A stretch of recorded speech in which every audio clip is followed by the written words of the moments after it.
Mitch Wallis, thank you so much for joining me today. I have to tell you secretly, I notice I have these conversations with myself a lot when I see someone's name pop up when they, get onto the schedule to come and talk with me.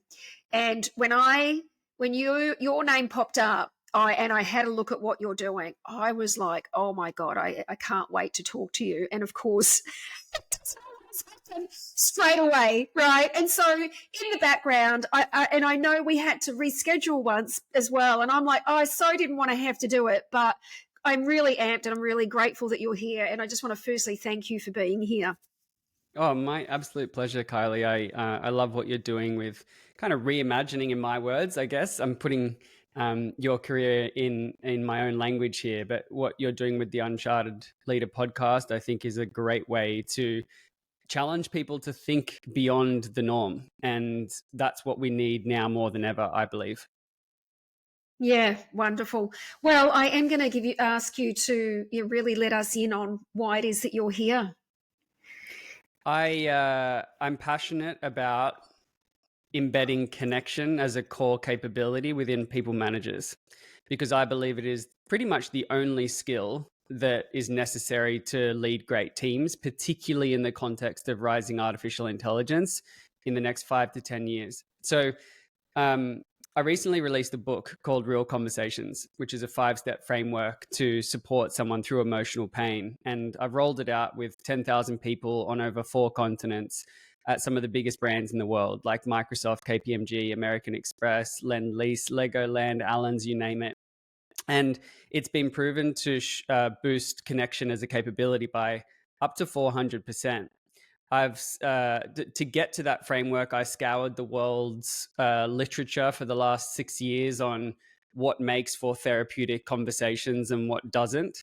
And I've used my own lived experience as someone that worked for Microsoft for 7 years, has a commerce degree, has a master's degree in psychology, is an advisor to the Corporate Mental Health Alliance of Australia, and works full-time in the rooms with C-level execs to not only come up with a viewpoint on how we can shift the worrying trend in society around suicide, loneliness, and mental illness, but also how does that translate into the workplace as someone who is very passionate about building psychologically safe, high-performing teams. And I want to just reiterate that what we're going to talk about today, I'm not trying to get everyone to sit down and sing Kumbaya. I believe that high performance and high humanity need each other to coexist. It's when we over-rotate them one way or the other that things fall apart. And specifically, within the workplace context, leaders have more influence to someone's mental health than a therapist, as per research published in the UK, and on par with that of a romantic partner. And most leaders get to where they are, not because they're good with people, but because they were good subject matter experts. They were good at marketing or sales or product development or finance. And one day someone comes and taps them on the shoulder and says, hey, you should totally lead a group of marketing people or sales people or finance people. And seldom does the mindset shift happen as they cross the chasm between individual contributor to people manager, which is, it's now no longer my responsibility to be a subject matter expert. My responsibility is to protect, support, empower, and role model to a group of subject matter experts. And it is impossible, in my opinion, to lead a group of people if you don't know how to connect with them. So that's why we're here. I love it. Gosh. So, oh my goodness, I am present to the word serendipitous a lot, right? But just the irony. Well, first off, I've got to say, I mean, we are right now in the middle of Suicide Prevention Month, right? So the timeliness, I think, of the correlation between, your mission with connection and the conversation that you kind of brought up there, but we didn't go in on, but you did bring up the issue of suicide. And so I do want to not step over that, right? So I do want to come back to that.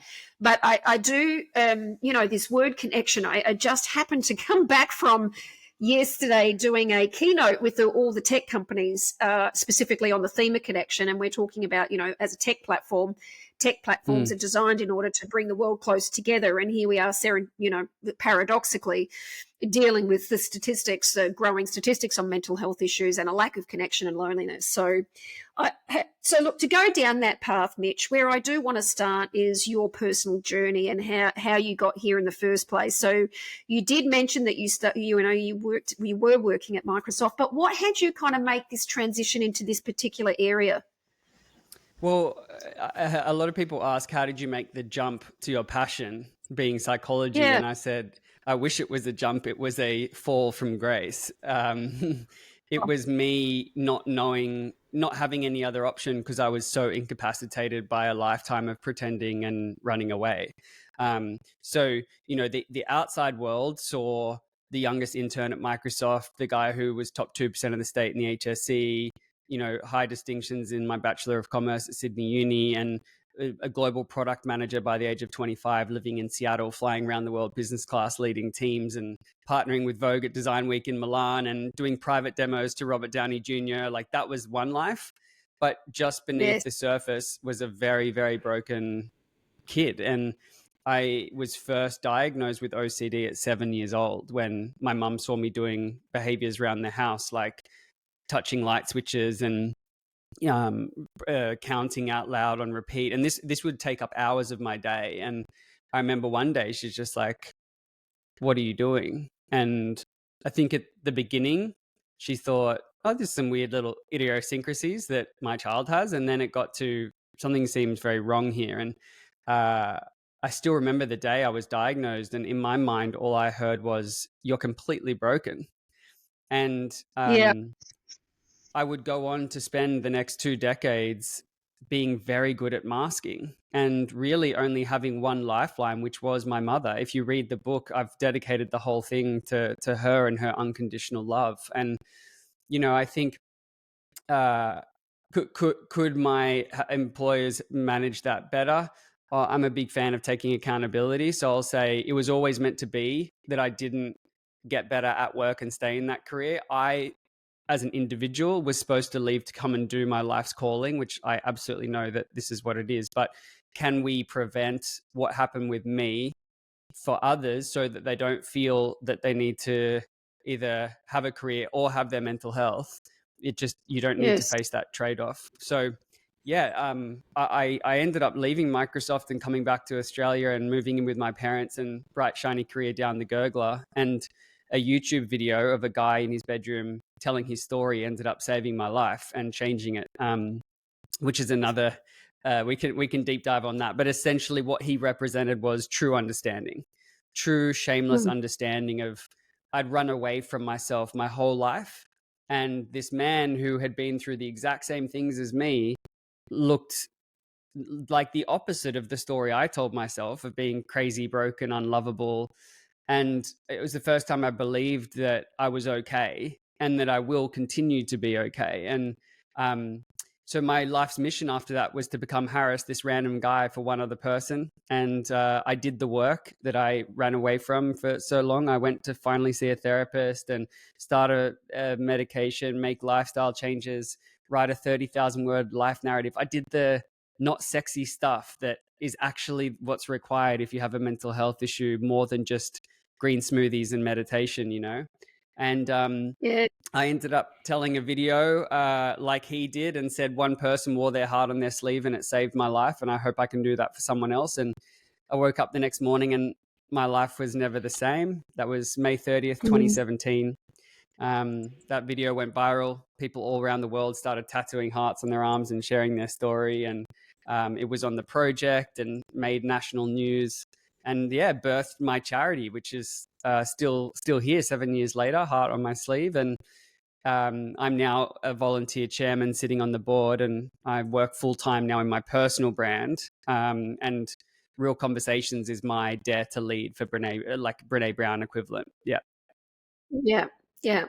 Well, firstly, thank you for sharing the whole world of what you've been through. And again, there are so many things in there that I do want to talk through with you. I guess my first where a place will go is, and I could choose so many, there's so many in there.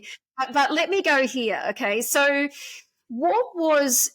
is there, oh, gosh, it's just pinging in my brain at the moment, but and I'll just throw them out and then I'll come back to one, right? So the timing, we never forget the date. I noticed that you pinged a date, right? There's always a date that sticks in our mind, and it was the same for me. But I want to then flip back to the the moment you decided to leave that life. So what was there something that happened, or what was the thing that had you all of a sudden go from there was that life to then just deciding to fly back to Australia to go to your parents? What was there something that happened?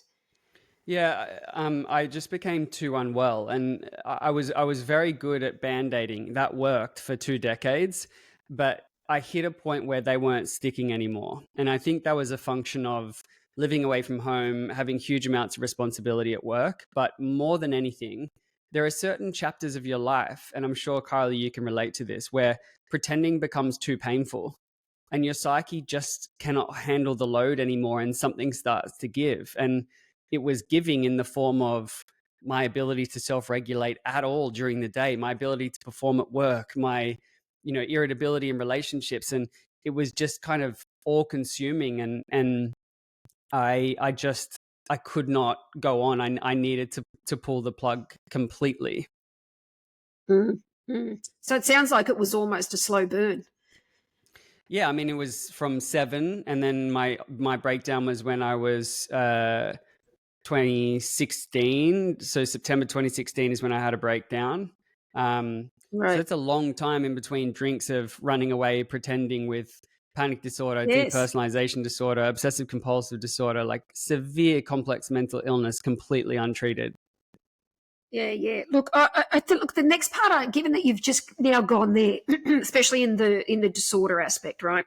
This was the other thing that struck me, and look, I may say this badly, okay? So, firstly, Shoot. if I say it badly, please just forgive me, and to my listeners, just forgive me on it. But I'm going to put it in the context called, sometimes you just got to go fuck it, because you really just need to get the conversation public in order to look at the debate in different angles. And I don't have the answers. I don't profess to have the answers, but I'm certainly interested in talking to you about this, especially given what you said about your response to what happened when you got diagnosed when you were 7.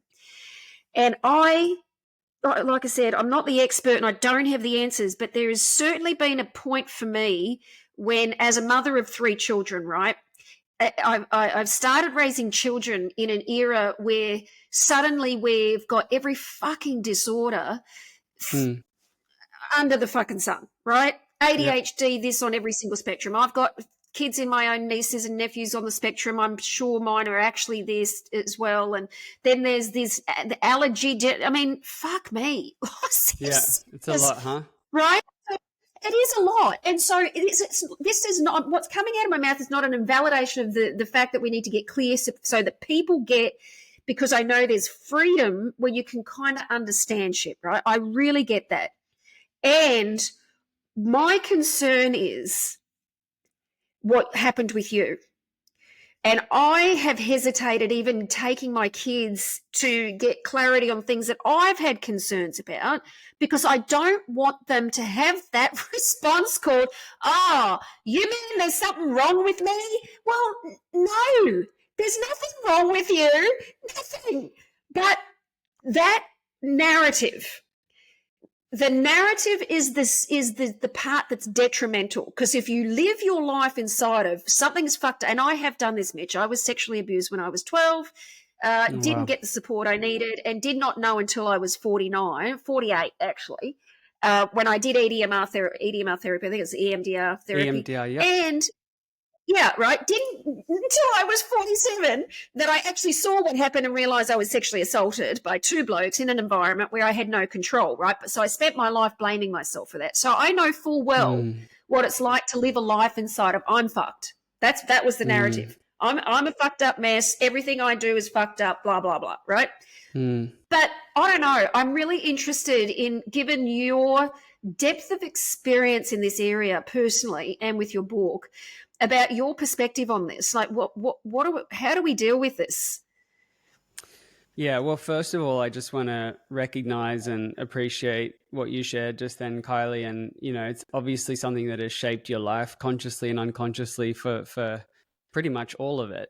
And, the impacts of trauma, particularly trauma at a young age, particularly sexual based trauma, has catastrophic consequences on the psyche development and your ability to feel safe in your own body and in the world around you, because there's still a part of you, I imagine, even after treatment, that wonders why, and how can the world be this unsafe. And so I think you've done an amazing job without knowing you well, but getting to a stage where you're high functioning, and by also the looks of things, a fairly kind person, when the world could have very easily turned you into a cold person. And so props to you for choosing the harder but more worthwhile path of integration and healing.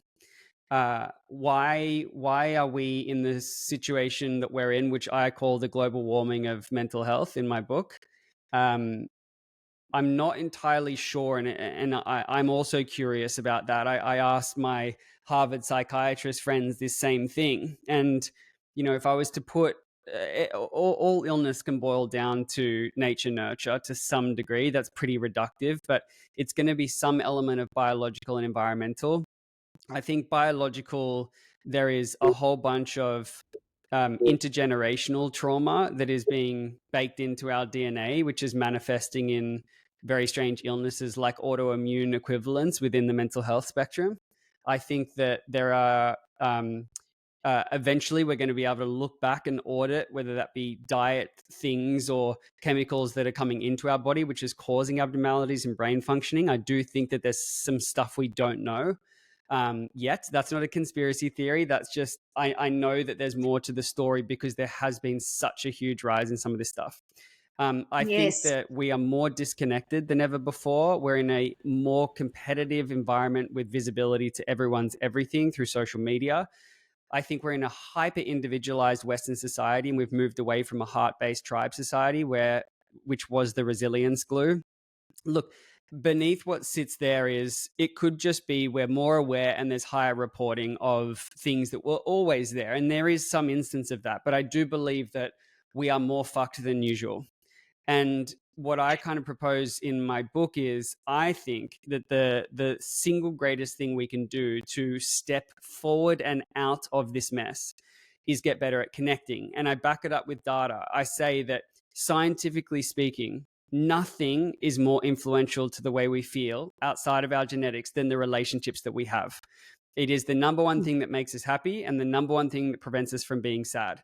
Harvard's longitudinal study that went over 80 years to try and determine what shows the best quality of life in someone, accounting for age, gender, socioeconomic factors, race, religion, location, who you have in it, across every other variable, was the number one thing that determined happiness.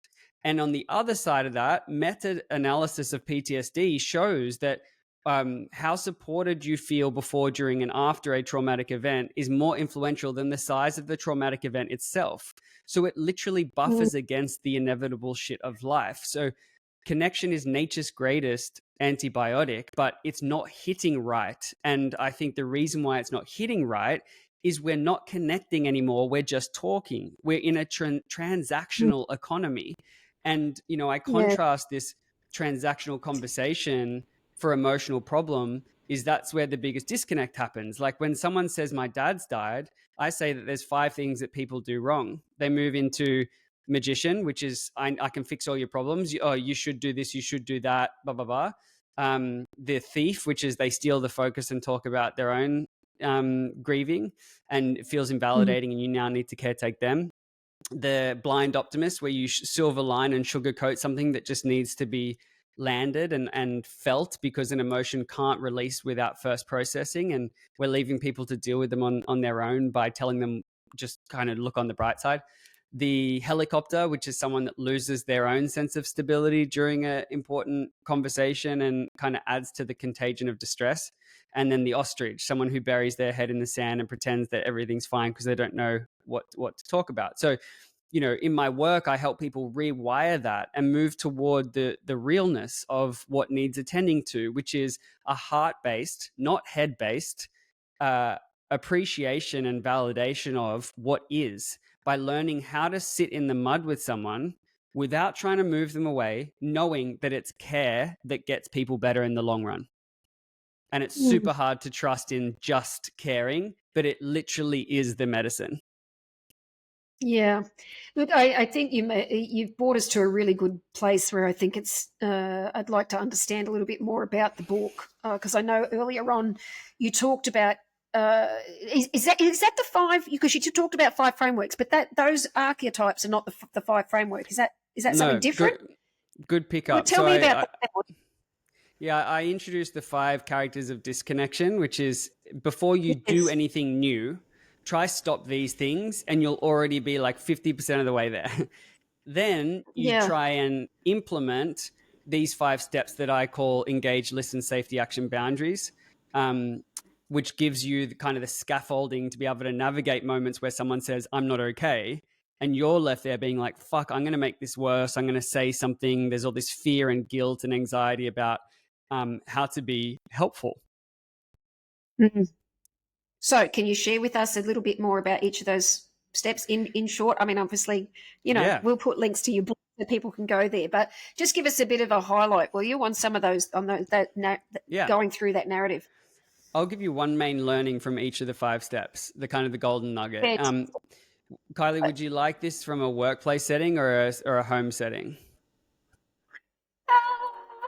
Let's go with the workplace setting. Okay, given that I certainly my mission too is to get inside of an organisation, because at least then we can get budget invested into making bigger impact. Why don't we go there? Yep. Okay. Cool. So I'll thread in both. So engage is, how do you set up a conversation for maximum impact? Now, this conversation is happening at a very good time around Are You Okay? An incredible beat in the mental health calendar, right? The biggest in Australia. However, and I'm not trying to poo-poo them, they do amazing anti-stigma work, but a lot of people see it as perfunctory and ticking the box. Because when you ask someone, are you okay? They're going to reply with something that's a polite return. So what we found is that if you really want to initiate a real conversation, which is an emotion-based one, not a practical one, a transactional one, and you want to go there in order to sit with them in their pain, they have to trust you. And trust doesn't come through words, it comes through your gut, right? You don't hear trust, you feel trust. And so what I say in the first module is you got to do the inside out work, because you can say all the right scripts, but people won't believe you, because if your washing machine is clogged with filth and you're asking people to put in their dirty laundry so you can clean it, but you actually don't have the capacity to clean without projecting or having your own internal biases or having your own trauma kind of filtered in and playing back to them, they will get that. They'll get a waft of that, even if they don't know it consciously. And so, in my book, I tell a story about Brandon Stanton, who's the founder of Humans of New York. And he goes and photographs people on the street and they tell him all this amazingly vulnerable shit with knowing him in 5 minutes. And he's put it down to 100% energy. It literally has nothing to do with the words that he says. It's how he makes them feel, his body language, his genuine lack of judgment inside out that you can't fake. It's got to come from your bones, that I'm curious to want to know how you actually are. And this is psychologically safe. When that happens, people will trust you. So it's hard 100%. because it requires work. Well, as somebody who does the work, I mean, I just, even yesterday, as soon as you said that, I was reminded of yesterday. I had a lady walk up to me right in a part, but because the actual talk was about connections, right? And so I was challenging them to step outside themselves with providing a way to do that. But I had a lady immediately, in the opportunity where they were given to meet with someone that they did not know, one lady in particular walked straight up to me and she was in tears. And, I noticed that for myself. It happens a lot, that there is a safety that people experience around people who have done the work, because there is no judgment. And it Yep. does open the doors and allows people that experience to feel safe, to be heard and not feel judged, which I think is so important. So that's your first of the 5, is that right? Yeah, and just one more point on that. Just to bring it back to work, for leaders, I very much encourage showing, not telling, that it's safe to speak up. Mm-hmm. You know, I contrast the difference between raw and real. So, you know, in the middle of a restructure, when shit's flying everywhere, it's not the time for a leader to be vulnerable and be like, oh my God, things are out of control, I'm struggling with this. It's a time for a leader there to, you know, be grounded and kind of hold the boat afloat. But for a leader to never show a card to their team is the equivalent of a robot. So when things are blue sky and there's proactive vulnerability, that's awesome. When a leader lifts up their cape and says, see these scars, I bleed too. That's when you get buy-in, right? So that when the time comes when there's vulnerability, people will come to you and say, I know that you'll understand. But too often we believe that we either need to be superhero or a puddle on the floor. And if you choose either of those options, you will fail. It's finding the middle ground between those two, when to flex which muscle, knowing when to be quote unquote strong and knowing when to be soft, and allow those people to be hooked into you at a cellular level. So that's number one. Yeah. 2, listening. I always say that right now you're spending probably 80% of the time problem solving and 20% of the time listening when you're talking about emotions, and you need to invert that. You got to flip that ratio around, man. It's you know, people aren't looking for your solutions, they're looking for your ear, they're looking for your understanding, they're not looking for your advice. And I get why we do this, because we've sharpened the sword of problem solving skills, and we've been incentivized by the system of work to be rewarded, compensated for how good we can solve problems. But when it comes to emotions, that same tool won't help, just like how you can't build a house with just a hammer. You must have a different instrument in your belt to switch to when the context switches. So, you know, if someone says, what's the P&L forecast for the next quarter, you don't need to ask me how I feel about P&Ls, right? But if someone says, hey, I'm experiencing postnatal depression, don't tell them to go talk to a doctor straight away. Meet them as a fucking human being, right? So that's the difference. I'm gonna tell one. I just want to. I want to tell one on myself here. So I'm in partway through the journey on how to apply that. Because the first, let me step back. Context. So as a human being, we are all wired with a particular DNA, right? So we have a brain, and that brain functions in the world with a prefrontal cortex, and we have fight, flight, and, you know, the opportunity is to bring awareness to whatever the response is, so that you can choose the response and then respond from a very proactive place, right? So that's just contextually. So I know that to be true, because there are areas where I'm very good with certain things and doing that now. But the area that I'm trying to learn at the moment in doing this, I do catch myself now, thankfully, is with my daughter. I have a 14-year-old. No, how old is she? 15. She's 15, right? And Jesus, obviously the cognitive biases of my own 14-year-old experience with my mother was my journey, and how to then navigate this role with her. But this very thing that you're pointing to, right? I noticed myself as a coach, because as being an Indigenous person, I use Indigenous wisdom and specifically deep listening in my work with people. So I'm doing that, right? Fuck yeah. Well, maybe you should be doing it with me too. She said, well, can you stop giving me answers and actually just listen? Yeah. I was like, shit, holy shit, you are right. I was like, oh my God. Every time I'd see her go through something, there was this instinct with me as her mother to want to give her the answers. And I went, holy shit, that's why she's not getting through the answers, because I'm not giving her the space to work it through. And if I listen, then she'll work the spaces through. And Oh my God, the biggest breakthrough just recently, seeing she's been out of school for eight, like her attendance record is appalling. And like we're having multiple meetings with the school and blah, blah, blah. She's about to get kicked out. I mean, all sorts of things, right? And suddenly, this thing that I'm doing by stepping back and not trying to give her advice and all this other stuff, just listening more, oh my God, she's amazing. Like what she has done to turn herself, like she walked in the other day, I'm like, oh my God, you are beautiful. I said, what have you done? And she's like, oh, I came back from school like this, like fully dressed in her uniform. And we were dealing with things like refusing to wear uniform, refusing to wear, take the school bag, blah, blah, blah. And here she is walked in the door like immaculate, 100% attendance for the last month. And I'm like, what happened?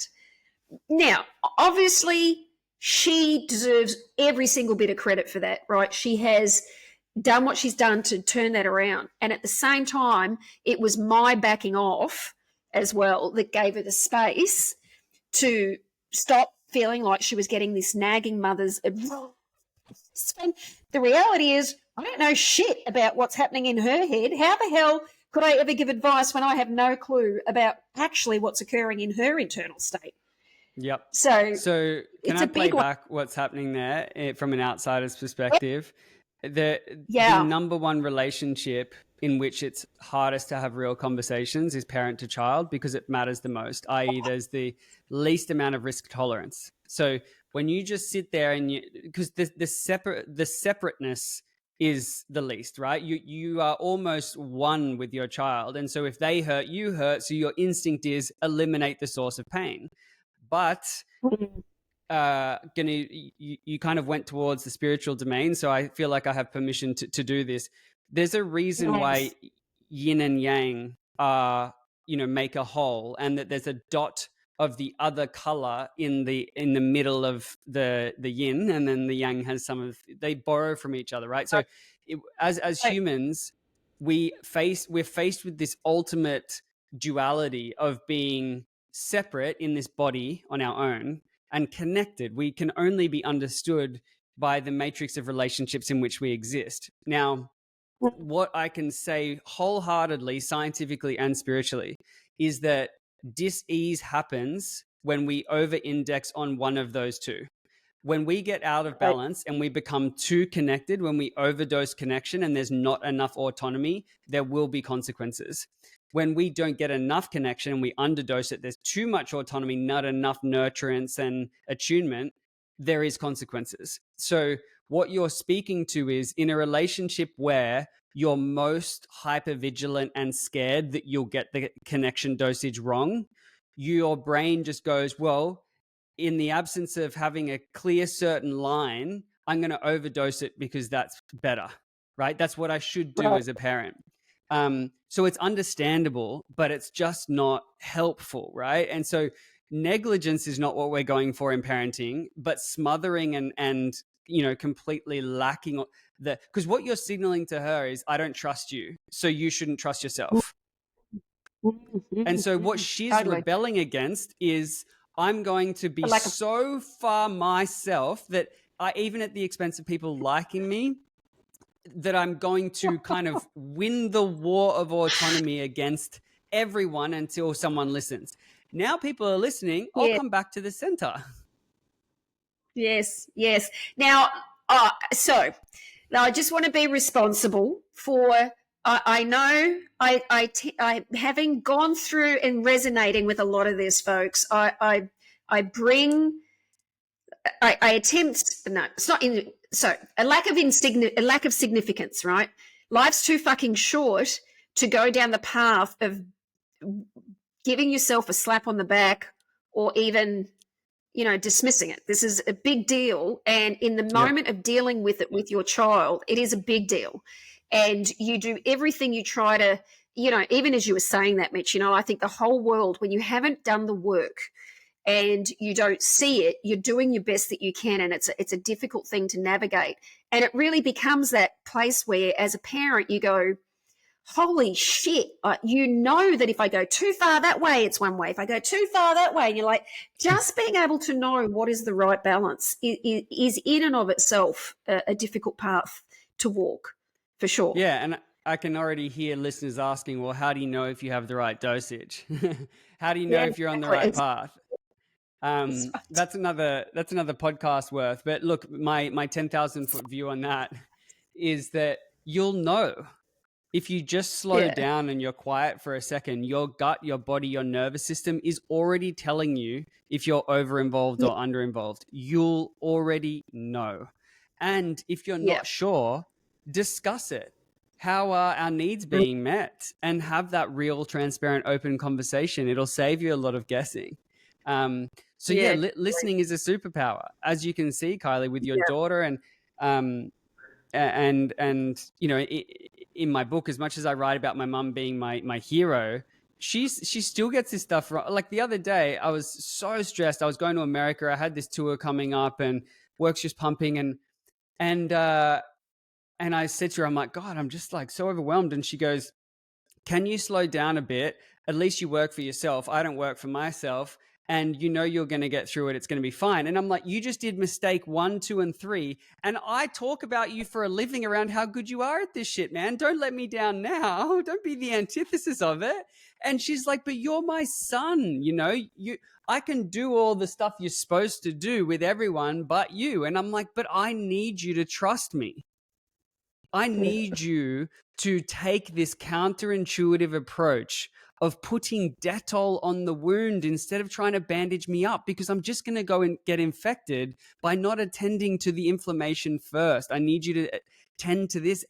I always say, if it's not stinging, you're not having a real conversation. You're having a transactional conversation. You're in the head, not the heart. It's supposed to sting, just like how when you're cleaning a wound of disease, it stings, but it's the right thing. So yeah. listening is this courageous act of letting something crescendo without running away. Yeah, beautiful. All right, well, we better get into the next one. Yeah. So I'll make the next ones quick. So engage, listen, safety. I've developed a 3-stage protocol of how to manage risk, even for suicide. But look, the headline I'll give here is we just need to start talking about this more. We need to ask directly about safety. Research has proven you can't put the thought in someone's mind by asking them. They're not more likely to take their own life. And so, and less than 1% of people who have thoughts go on to take action and die by suicide. So a little bit of awkwardness goes a long way, and you're able to then triage that and kind of front load the support system so that they can get the help they probably desperately need. So a lot of it is not becoming a lifeline crisis counselor, but it is becoming someone who is ready to get so real that they can meet someone even in their darkest thoughts, knowing that by not talking about it doesn't make it less real. It just makes it more lonely. So going toward the hard part is key. Even in the workplace, we need to be able to go toward the hard part. We have a I think ethical, if not legal, responsibility to mitigate risk as much as reasonably practicable. So that's safety. Action. So even when we get to the problem solving part of a conversation, we don't jump into the driver's seat and lead. We actually let them lead by first inquiring, did you want my input? You know, and 99% of the day, we're just feeding off unsolicited advice to people. And it's even less welcome when we're in emotional conversations. You'll find that people are far more receptive to your solutions if you ask them, do you want it in the first place? And then the second thing is, don't assume you know what the North Star is. Like I always joke around. I had this conversation with my buddy the other day. He was confiding in me around how much him and his girlfriend were fighting, and there's all this misalignment of values, and they've been together a year and blah, blah, blah. So I get to the action plan in I follow these steps too myself. And I'm like, okay, well, do you want my input? Yes. So I'm like, cool, I've done the right thing. And then I go, well, I think the breakup should happen in probably 2 weeks. And he's like, breakup? What are you talking about? Since when was that the goal? And I decided for him that that's the goal. So we have have no idea what success looks like. And you know, the number one thing in the workplace here that happens is leaders go, someone says I'm anxious, and they go, oh, take some time off. And it's like, wait a second. Work's the only thing that's keeping me out, getting me out of bed and giving me social interaction and financial security and a sense of purpose. And so let's not paint it done too quick. That's right. You know? Yeah. I'm with you. Yep, totally. So kind of harness their wisdom a little bit and trust their context, because we don't have all the puzzle pieces. And even then, you know, stop, start, continue, a very, very useful coaching model is the way to extract out the next steps instead of you even saying what to do. So you're never actually giving advice for an emotional conversation. You're just coaching the wisdom out and then getting to them to the right people who can help them more. Kylie, this is a really important part that I want to say as we kind of dovetail out of action and into boundaries, the final module. A lot of people, particularly at work, think that they either need to be someone's therapist or they need to run away and abandon them because they're not a therapist. That's not the two options, right? What we're wanting people to do is just be a human, to care about the beating heart in front of them, as opposed to see risk protocols and policy procedures and go straight to EAP and talk to a mental health first aider. No, slow down.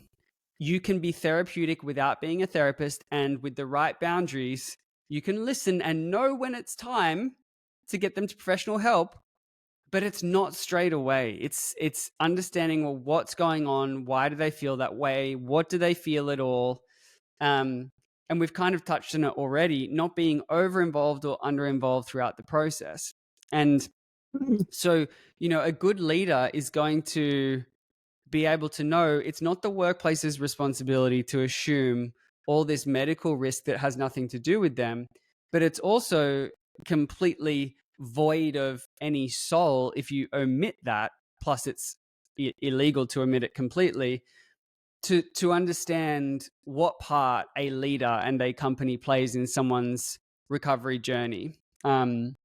So, you know, if relationships are the heartbeat of life, then boundaries are the veins and arteries that allows the entire ecosystem to operate. And, you know, so often we don't know what our attachment style is, for example, and how that's playing out at work as much as it is at home. And I think simply getting curious around things like that will help everyone in their, you know, cultivating their nearest and dearest bonds. Yeah. Drop the mic.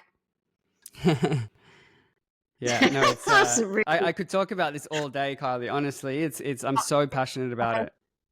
Yeah, I really get it. And I mean, in every single area, I certainly also could open up on and go a whole lot deeper on a whole lot of things. And of course, we'll have to look for more opportunities for those ones. But look, there is so much of what you shared that I think on so many levels in today's society is needed, and not just going in on the era deeply of mental health issues, but just across the spectrum of, you know, ordinary life, you know, with whatever is ordinary. But, you know, I think in general life, whether you fall to the, you know, kind of vulnerability of mental health end or not, there is definitely a responsibility that I think each and every one of us has in how we decide to interact with any human being, anyone.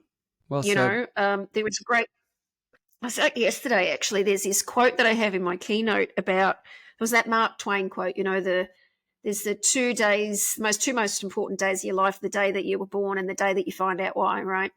And I said to the ladies, I said, I'm going to expand on it. I said, the other most important moment is every moment that you have an opportunity to connect with another human being is where you also find why you're here. I said, so that can happen every moment, every interaction, every conversation you have. And if you allow yourself that grace, instead of much like what you've pointed out, I think, you know, that kind of life of escaping, thinking you've got to escape. Well, what if actually it was the opposite? What if every interaction, even the ones that you were deeply afraid of, you could actually walk into and find yourself in that interaction? I think that's the real, right there is the real joy of life. You know, when you can be with and connect with someone on anything, about anything, no matter what's going on, is a real beautiful place to be. Yeah, I had things that I was going to add there, but I think you've summarized it so well that I'm just going to let that sit and say here.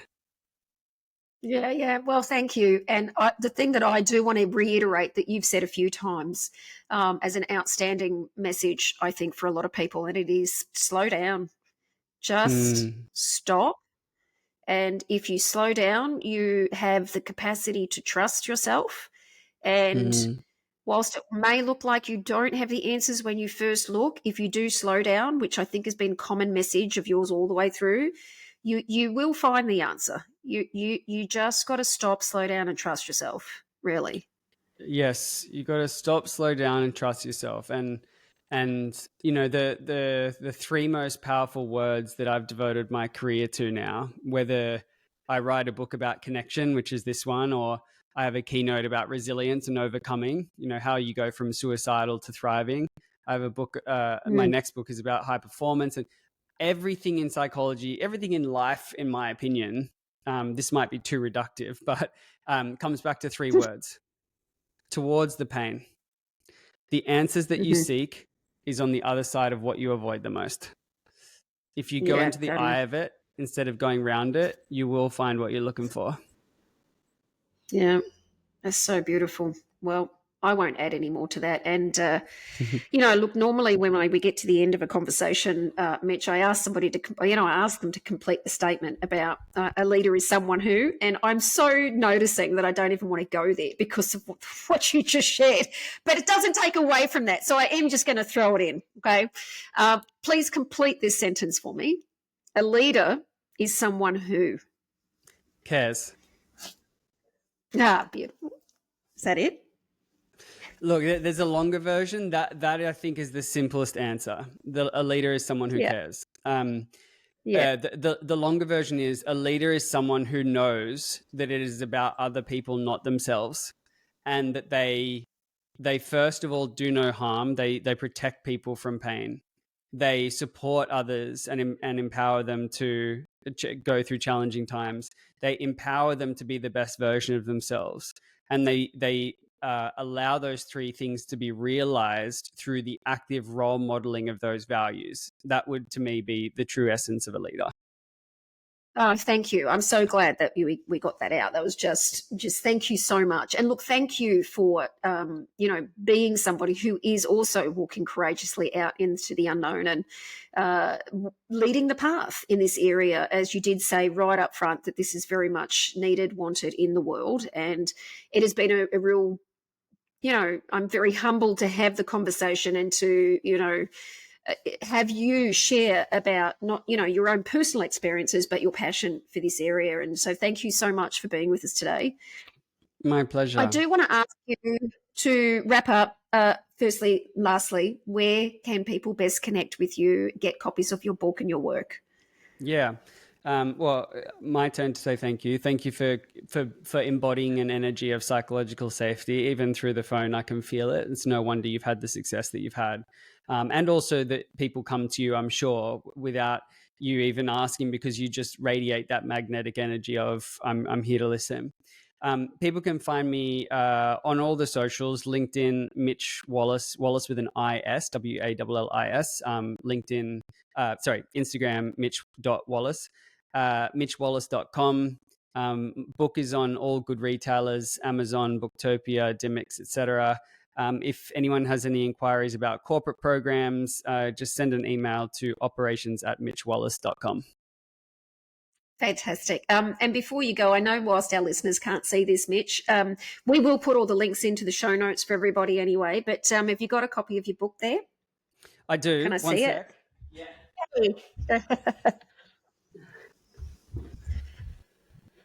There we go. Oh, there it is. Real Conversations. What's the byline?